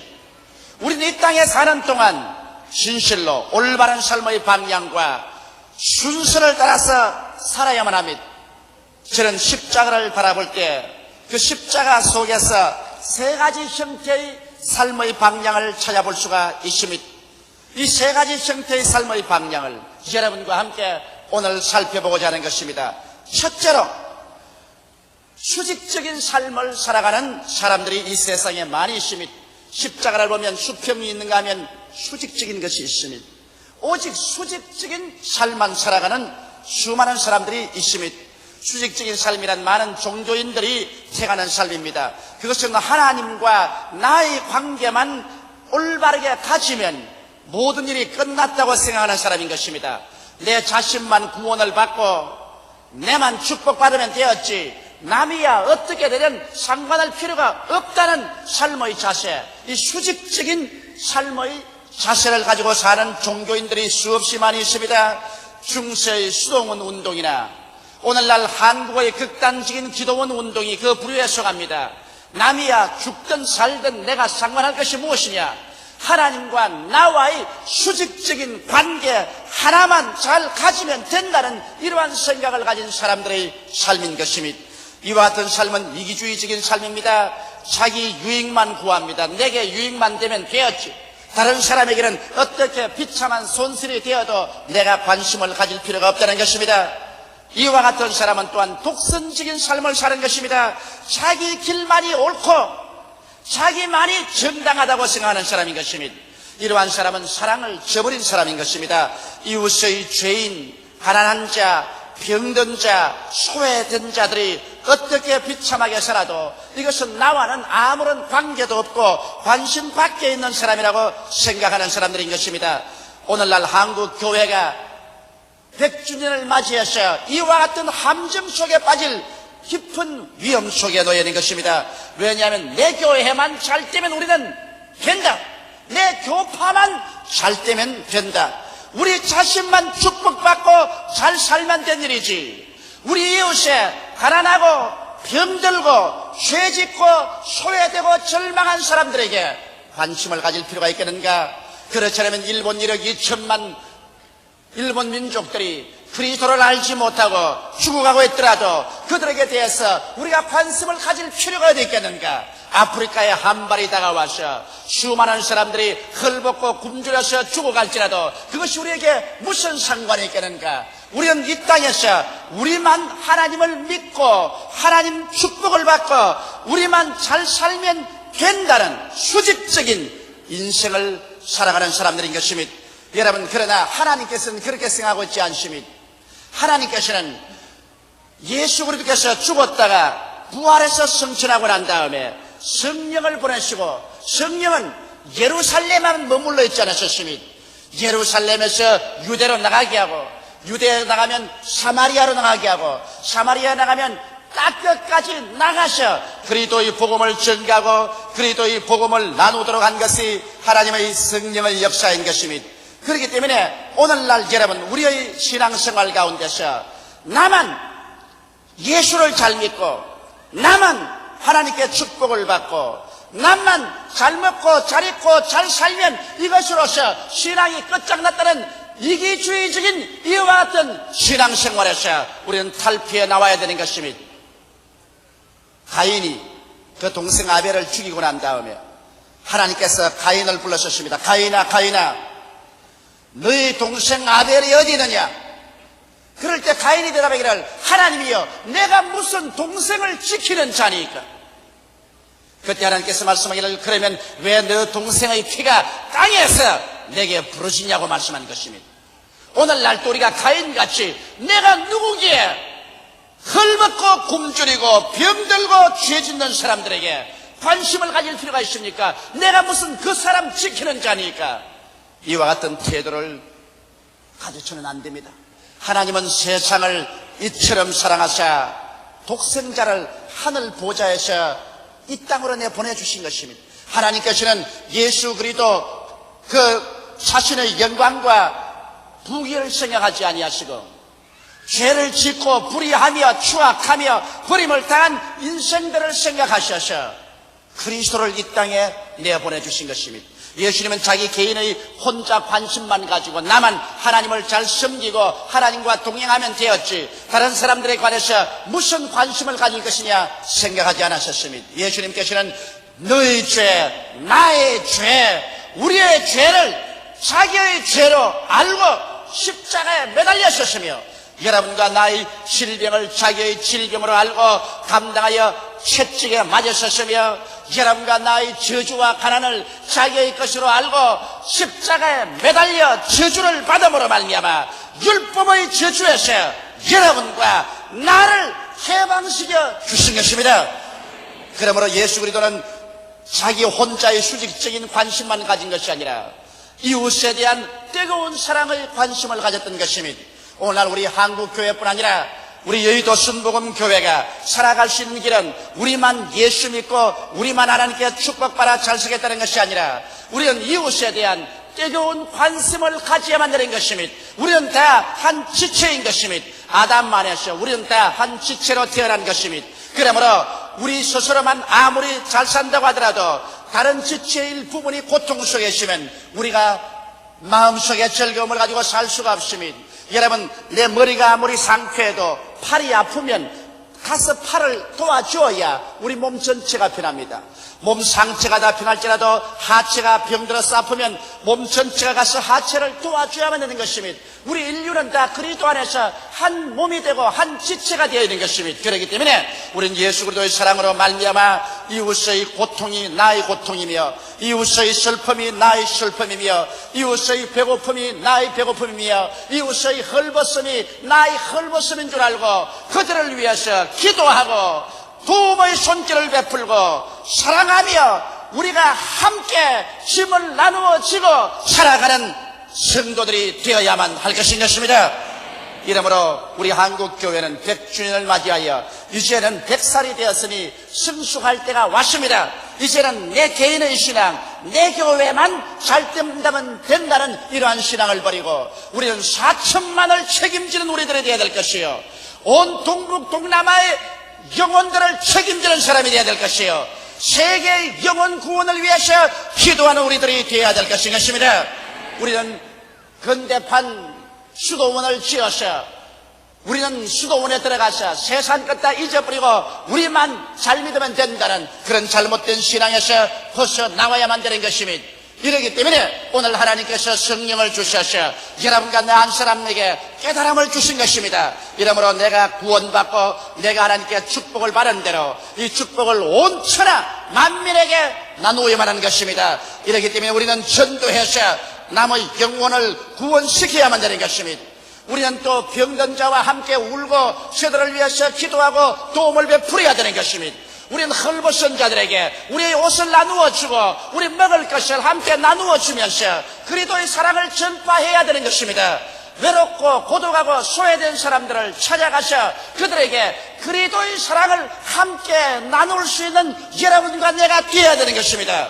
우리가 얼마나 신령한가 그것은 내 자신이 얼마나 기도를 잘하는가 내가 얼마나 개인적으로 하나님께 가차운가가 아니라 내가 하나님의 그 사랑을 가지고서 얼마나 이웃 사람하고 나눌 수 있는가 이것이 우리가 얼마나 신령한가를 증명해 줄 수 있는 것입니다. 이러므로 오늘 수직적인 삶만 살고 나만 잘 믿고 하나님의 축복을 받으면 된다는 생각을 가지고 사는 사람들은 중대한 잘못을 범하고 있는 것입니다. 둘째로 수평적인 삶만 사는 사람이 있습니다. 수직적인 관계는 버리고 수평적인 삶만 삽니다. 수평적인 삶이란 불신자들의 삶입니다. 그들은 태어나서 죽을 때까지 위로 향한 하나님의 것은 전혀 찾지도 않고 오직 땅만 바라보고 사는 삶인 것입니다. 땅만 바라보고 사는 삶은 인본주의적인 삶인 것입니다. 인본주의란 인간을 위한 인간 중심의 삶만 사는 것을 말하는 것입니다. 여러분, 사람이 아무리 자기가 잘났을지라도 인간은 태어나서 죽는 한계 속에서 살고 있는 것입니다. 인간은 그 능력이 끝이 없이 많지 않습니다. 끝없는 한계에 부딪히는 것입니다. 인본주의적인 삶을 사는 사람의 비극은 그들은 죄책과 정죄의 절망의 벽에 부딪힙니다. 이 세상에 살면서 쌓여지는 것은 죄요 정죄의식입니다. 아무리 해도 하나님도 없고 그리스도도 없는 사람에게는 이 죄와 정죄감을 벗을 도리가 없습니다. 매일같이 죄책만 마음속에 쌓여지는 것입니다. 허무와 무의미의 절망에 부딪혀서 삽니다. 어디서 와서 왜 살며 어디로 가는지를 알지 못하고 그들은 방황하면서 삽니다. 버림받은 인생을 삽니다. 아무리 세상에 부귀영화 공명이 많다고 할지라도 자기가 어디서 와서 왜 살며 어디로 가는지를 모르고 방향을 잃어버리고 사는 사람은 결코 행복한 삶을 산다고 볼 수 없는 것입니다. 또 이런 사람들은 죽음과 무의 절망의 벽에 부딪힌 사람인 것입니다. 이 세상에 잠시 살다 7, 80년 후에 죽음으로 말미암아 그 육체는 흙으로 돌아가고 영원한 무의 세계에 봉착하게 되는 것입니다. 이 세상 사람의 부귀영화 공명을 가지고 그 죽음 저 건너편에 한 치의 땅도 얻을 수가 없는 것입니다. 이렇기 때문에 인본주의적인 삶, 수평적인 삶만 사는 사람들에게는 죄책과 정죄의 절망, 허무와 무의미의 절망, 죽음과 무의 절망에 부딪혀 박살이 나고 말 것입니다. 또한 수평적인 삶을 사는 사람은 정욕주의적인 삶을 사는 사람인 것입니다. 이러한 사람들은 세상에 살면서 육신의 정욕밖에 성하지 않습니다. 잘 먹는 것, 성적인 쾌락을 느끼는 것, 이 세상의 쾌락주의를 따라 사는 육신의 정욕을 쫓아서 정신없이 살아갑니다. 안목의 정욕을 쫓아서 삽니다. 명예욕을 얻기 위해서, 사치를 하기 위해서, 자기 자랑을 하기 위해서 있는 힘을 다하여 살아가는 사람이 안목의 정욕에 잡힌 육신의 사람인 것입니다. 또 이런 사람들은 이생의 자랑을 쫓아 삽니다. 권력을 얻고 출세를 해서 사람들 앞에서 다스리며 어깨를 펴고 살아보겠다는 권력주의, 출세주의, 이것도 수평적인 인생을 사는 사람들이 전적으로 바라는 것입니다. 이러기 때문에 이와 같은 삶은 일시적이고 무의미하고 변화무쌍합니다.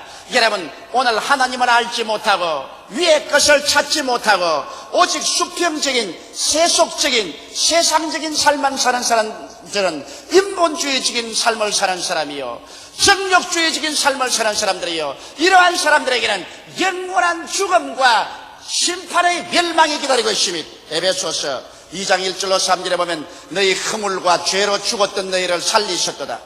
그때 너희가 그 가운데 행하여 이 세상 풍속을 쫓고 공중의 권세 잡은 자를 따랐으니 곧 지금 불순종의 아들들 가운데서 역사하는 영이라. 전에는 우리도 다 그 가운데서 우리 육체의 욕심을 따라 지내며 육체와 마음의 원하는 것을 하여 다른 이들과 같이 본질상 진노의 자녀였더니라고 성경은 말하고 있는 것입니다. 여러분, 세상적으로 사는 사람은 일시적인 환락과 쾌락을 느끼는지 모르겠지만 모든 인생은 풀과 같고 그 영화는 풀의 꽃과 같다. 풀은 시들고 꽃은 떨어지고 하나님의 진노의 심판은 그 위에 임하고 육신의 장막집을 벗어버리고 난 다음에 버림받아 영원한 지옥에 떨어져 불길이 넘실거리는 곳에서 부자가 체험한 것처럼 고통을 당하고 말 것입니다. 나는 그런 거 믿지 않는다. 사람이 죽으면 다 없어지고 사라질 것뿐이지 뭘 천국과 지옥이 있을 것이냐, 그렇게 말하는 사람이 있습니다. 이러한 사람은 어리석은 사람인 것입니다. 왜냐하면 자기 스스로가 이 세상에 태어날 수도 없고 자기 스스로 마음대로 죽을 수도 없는 인간이 하나님께서 만들어놓은 천국을 없다고 해도 없어지는 것이 아닙니다. 하나님이 만들어놓은 심판의 지옥을 없다고 한다고 해서 그것이 사라지는 것이 아닙니다. 성경은 말하기를 사람이 한번 태어나서 죽는 것은 정한이치요 죽고 난 다음에는 심판이 있으리라고 말씀하고 있는 것입니다. 이러므로 여러분과 나는 모두 다 하나님의 심판대 앞에 서야 되는 것입니다. 예수 그리스도의 십자가 밑에 서서 우리 대신하여 심판을 받으신 예수님을 구주로 모심으로 말미암아 심판과 사망에서 옮겨져서 생명으로 가든지, 그렇지 않으면 예수를 배반해버리고 난 다음에 내 스스로가 하나님 앞에 심판대 앞에 서서 일생으로 살아온 그 죄악을 심판받고 영원한 지옥으로 버림을 당하든지, 둘 중에 하나이기를 인생은 택해야만 되는 것입니다. 그러므로 수평적인 인생을 사람들에게는 희망이 없습니다. 그들은 70년 내지 80년 인생을 인본주의적으로 정욕적으로 살고 난 다음에는 영원한 절망과 죽음이 그들을 기다리고 있을 따름인 것입니다. 그러면 셋째로 우리 예수 믿는 사람들은 어떠한 삶을 살아야 될까요? 수직적인 삶도 살아서는 안 되겠고 말할 필요 없이 수평적인 삶만 살아서는 안 될 것입니다. 우리는 십자가의 삶을 살아야만 되는 것입니다. 우리는 하나님과의 수직적인 관계도 맺어 놓아야 될 것이고, 또는 우리 세상을 버릴 수도 없습니다. 이 세상의 수평적인 삶도 살아야 되는 것입니다. 이렇기 때문에 우리 그리스도인들은 참된 인생을 살기 위해서는 십자가의 삶을 살아야만 되는 것입니다. 십자가는 수직과 수평이 서로 만난 것입니다. 십자가는 하늘의 길과 땅의 길을 조화시킨 삶인 것입니다. 십자가는 먼저 구할 것과 나중 구할 것을 상징적으로 보여주는 것입니다. 그러면 우리는 십자가의 삶을 어떻게 살까요? 먼저 그의 나라와 그 의를 구하라고 말한 것입니다. 우리가 먼저 살 것은 수직적인 나의 개인의 삶을 우리는 힘차게 추구해야만 되는 것입니다. 수직적인 삶을 추구한다는 것은 우리의 사는 생활 전체가 하늘나라와 그 의를 먼저 구하라는 것입니다. 이 세상에 여러분 먼저 구할 것과 나중 구할 것이 있습니다. 이 순서를 바꾸어 놓으면 아무것도 안 됩니다.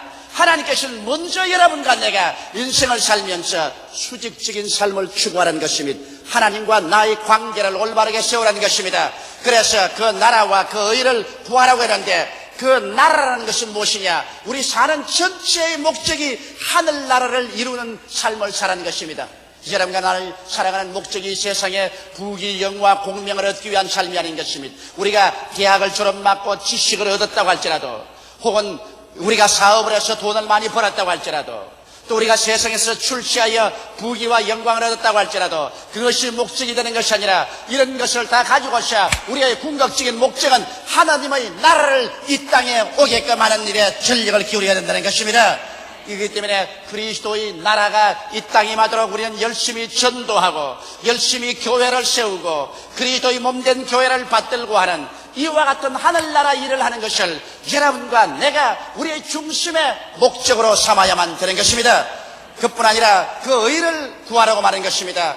그 의라는 것은 그리스도를 본받는 삶이요 계명을 지키는 삶인 것입니다. 계명이란 것은 내 부모를 공경하라, 살인하지 말라, 간음하지 말라, 도적질하지 말라, 내 이웃을 거짓 증거하지 말라, 내 이웃을 탐하지 말라는 그리스도의 신앙의 윤리성과 도덕성을 가지고 신앙을 살아야 되는 것입니다. 예수 믿는다고 하면서 남보다 욕도 더 많이 하고 사기도 더 잘 치고 사람 괴롭히는 일도 더 잘하고 그러면서도 주여 주여 하는 사람이 이 세상에 굉장히 많아요.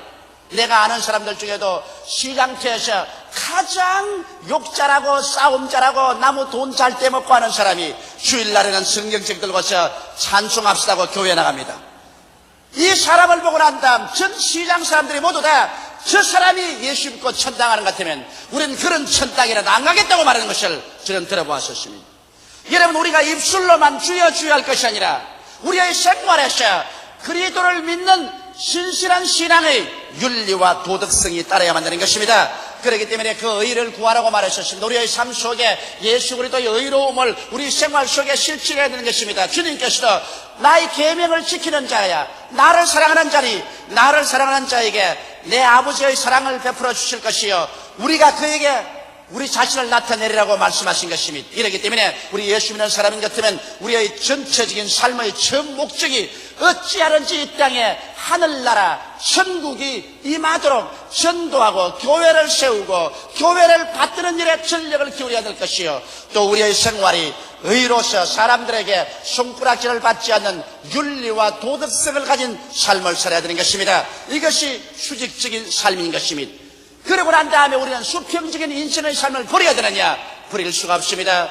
교수는 강단에서 가르쳐야 되고 그리고 직장인은 직장에서 일을 해야 되고 또 사업가는 사업해야 되는 것입니다. 우리 주를 믿는 사람들은 하나님께서 이미 우리의 생활 가운데 축복해 주실 것을 약속해 주신 것입니다. 예수께서 십자가에 못 박히심으로 말미암아 여러분과 나의 죄를 한 몸에 다 짊어지시고 과거와 현재와 미래의 죄를 청산하신 것입니다. 예수님은 십자가를 통해서 하나님과 우리 사이에 화목시킴으로 말미암아 하나님의 성령을 우리에게 보내주셔서 우리가 무력하고 힘이 없을 때 여러분과 나를 성령께서 도와주실 수 있도록 길을 열어놓으신 것입니다. 성령도 우리 연약함을 도우시기 때문에 여러분과 나는 예수 믿고 성령님을 인정하고 환영하고 모셔드리고 의지함으로 성령의 도우심을 받아 위대한 승리로운 신앙생활을 살 수 있습니다.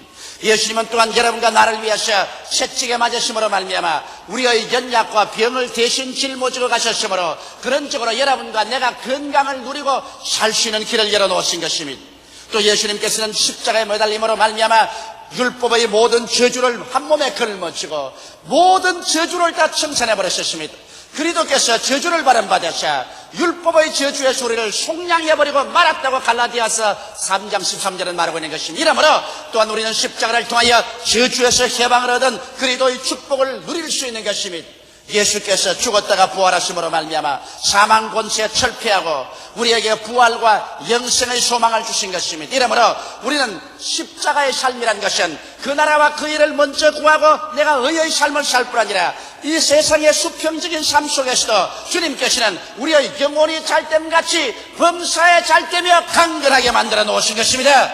이러기 때문에 그리스도의 이 대속의 열매를 우리가 담대한 믿음으로 수평적인 인생을 살아야 되는 것입니다. 이 세상 사람들은 인간의 지혜와 수단과 방법으로 살지만은 우리는 믿음으로 말미암아 삽니다. 성경은 말하기를 나의 여인은 믿음으로 말미암아 살리라고 말했었으며 사람이 뜻으로만 살 것이 아니라 하나님의 입으로 나오는 모든 말씀으로 살 것이라고 말한 것입니다. 그러나 우리 수평적인 삶에서 그리스도를 믿음으로 말미암아 그 십자가의 대속의 열매를 가지고 살지라도 여러분 우리는 끊임없이 세상 사람과 부딪힙니다. 왜냐하면 세상 사람들은 수평적인 삶만 사는데 우리는 가는 곳마다 하늘나라를 전파하기 때문에 언제나 세상 사람들과 부딪히는 것입니다. 그럴 때 우리는 어떠한 태도를 가지고서 살아야 될까요? 우리는 언제나 세상 사람들과 함께 부딪힐 때 우리의 마음속에 사랑을 실천하는 삶을 가지고 살아야 되는 것입니다. 여러분과 내가 이 땅에 있는 것은 사랑을 베풀기 위해서 살고 있는 것입니다. 사람을 심판하기 위해서 사는 것이 아니라 사랑하기 위해서 살고 있는 것입니다. 여러분 그렇기 때문에 여러분과 나는 서로 심판하지 말아야 되는 것입니다. 주의 종들도 서로 심판하지 말아야 됩니다. 장로님, 안수 집사님, 권사님, 서리 집사님, 조장구역장, 부구역장, 아동구역장 우리 성도 여러분 서로 비평하면 여러분께서 사랑으로 사는 것이 아닙니다. 우리가 수평적인 삶을 살 때 우리는 서로 사랑으로 살고 서로 치료해 주면서 살아야만 되는 것입니다. 그리고 수평적인 삶이라는 것은 우리가 이 땅에 살면서 인내하는 삶을 살아야 되는 것입니다. 우리가 아무리 전도해도 회개치도 않고 완악하고 반대하고 그리고 오히려 공격하는 사람 만납니다. 이럴 때 우리는 끝까지 인내해야 됩니다. 왜? 이 사람들은 이 수평적인 세상 삶밖에 모르지만은 우리는 하늘나라를 아는 이상 몰라서 저런 것이므로 끝까지 참아야 됩니다. 남편도 참고 아내도 참아야 돼요. 옛날에는 예수 믿는다고 해서 심히 얻어맞고 남편에게 박대를 받고 부인이 오면은 제가 화가 나서 대짜고짜 하는 말이 뭐냐면 끝까지 이혼해버리라. 뭐 그런 거 때리고 살 필요가 뭐냐. 뭘 밤낮 취업받고 때리는데 그 얻어맞고 살 필요 없냐. 그만두어라. 그것은 제가 20대 30대 목회자로 있을 때 아직까지 세상 물정을 몰라서 그런 소리 잘했습니다. 내 말 듣고 이혼한 사람도 여러 명 있어요. 그러고 난 다음에 나중에 얼마나 후회를 하는지 말로 다 알 수가 없습니다. 이제는 그렇지가 않습니다. 이제 우리가 볼 때는 우리가 하늘나라와 우리의 수직적인 관계를 가지고 있는 이상 수평적인 인생을 이 세상에 살아갈 동안에 몰라서 그런 것이기 때문에 끝까지 우리가 참고 견디야만 할 것입니다. 그리고 우리 수평적인 삶이란 핍박을 받는 삶인 것입니다. 이 세상에 예수 믿고 사는 삶치고 핍박을 당치 않고 사는 삶이란 있을 수가 없습니다. 여러분과 내가 그리스도를 믿고 살면 반드시 핍박을 받게 되어 있는 것입니다. 이러므로 핍박받는 것을 자랑으로 생각하고 여러분이 핍박받는 것은 하나님과의 수직적인 관계가 있기 때문에 수평생활 속에서 핍박을 받고 있는 것을 알고 감사해야 될 것입니다. 그리고 우리는 인생을 살면서 끊임없이 자기를 부인하고 그리스도 중심으로 사는 삶을 살아야 되는 것입니다. 참된 성도의 삶은 수직 일변도의 삶이 아니요 또 수평적인 삶은 물론 아닙니다. 오직 십자가의 삶인 것입니다. 십자가란 위에서 아래로 수직적인 관계를 맺고 그 다음에는 수평적인 관계를 맺고 그 십자가를 통해서 우리가 살아갈 때 하나님과 우리의 관계도 올바르게 되고 이 세상에 살면서도 수평적으로 사랑을 실천하고 인내를 하며 핍박을 참고 자기를 부인하면서 그리스도의 영광을 나타내면서 살아갈 수가 있는 것입니다. 이러므로 사랑하는 성도 여러분, 여러분과 하나님 관계를 올바르게 맺고 난 다음에는 이 세상을 저버리면 안 됩니다. 여러분과 나는 일생 이 세상에 살라고 보내주었기 때문에 그리스도를 믿고 그리스도의 그 대성의 오중복음을 누리면서 우리는 이 세상에 사랑을 베풀고 오래 참아 인내를 베풀어 전도하며 핍박을 참고 축복해주며 자기를 부인하고 살아서 열매를 맺어 그리스도의 영광을 나타내는 여러분이 되시기를 주의 이름으로 축원합니다. 다 같이 고개 숙여 기도드리겠습니다. 살아계시고 걸어가신 우리 아버지 하나님 있어요. 이 시간에 어떤 사람은 자기 혼자 신령하다고 생각하고 세상을 등져버리고 버리고 나만 잘 믿으면 된다. 나만 축복받으면 된다. 내 개인, 내 교회, 내 교단만 잘 되면 된다고 생각하는 중세 기도원, 수도원이나 극단적인 기도원 주의를 가진 사람이 있습니다. 아버지, 그것은 사랑의 위배라는 일이요 수직 일변도의 삶은 그리스도의 신자의 삶이 아닌 것을 알게 도와주시옵소서. 수직적인 삶은 전혀 알지 못하고 수평적으로 육신의 정욕, 안목의 정욕이 세상 자랑을 쫓아 인본주의로만 사는 사람들은 궁극적으로 영원한 불과 유황으로 타는 못새 던짐을 받을 것이니 이것도 지극히 위험한 것을 알게 도와주시옵소서. 우리는 하나님과 우리와의 수직적인 올바른 관계를 맺고 그리스도를 믿음으로 말미암아 대속의 연애로 믿음으로 수평적인 인생 생활을 살면서 하나님께 은총을 받으며 살 뿐 아니라 이 세상의 사람들은 가는 곳마다 수직적인 삶 그리스도를 전도하며 살게 도와주시옵소서. 사랑을 베풀고 인내하며 핍박을 받으며 나를 부인하면서까지라도 그리스도의 영광을 나타내면서 십자가를 걸머쥐고 사는 우리들이 되게 도와주시옵소서. 십자가 없는 크리스찬이 되지 말게 도와주시옵소서. 항상 하나님과 나의 관계를 맺고 그리고 이웃과의 관계를 늘 맺고서 살아가는 십자가 성도들이 되게 도와주시옵소서. 예수님 이름 받들어 기도하옵나이다. 아멘.